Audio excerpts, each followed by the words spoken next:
High বন্ধুরা, আজকে তো ঋতু রান্না করেছে। এটা বাটা মাছ করেছিল, বাটা মাছ ঝিঙে আলু দিয়ে ঝোল করেছে বাটা মাছে।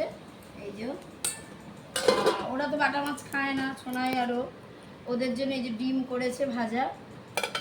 আর এইটা আমাদের ফ্ল্যাটের উল্টো দিকে সজনা গাছ আছে, আমি ওখান থেকে পাতা ছিঁড়ে নিয়ে এসে এটাকে রসুন, শুকনো লঙ্কা, কাঁচা লঙ্কা দিয়ে সর্ষের তেল দিয়ে একে ভেজে বেটেছি, নুন দিয়ে ভেজেছি, দারুণ খেতে লাগে। আর এটা লোটে মাছ করেছি এই যে।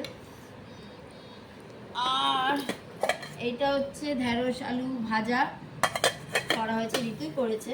আমি শুধু এইটা আর এটা করেছি, বাদ বাকি ঋতু আজকে সব কাজ সেরেছে, আমি আজকে সময় পাইনি।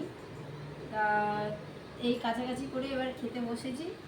চলো বন্ধুরা, খেয়ে অবশ্যই এটা কিন্তু খাবে, এটা কিন্তু দারুণ খেতে লাগে। আর সবথেকে বড় কথা, এটা অনেকের শরীরের পক্ষেও ভালো, কি বলে শুনেছি, সুগার প্রেশারের জন্য খুব ভালো এটা। চলো বন্ধুরা, বাই।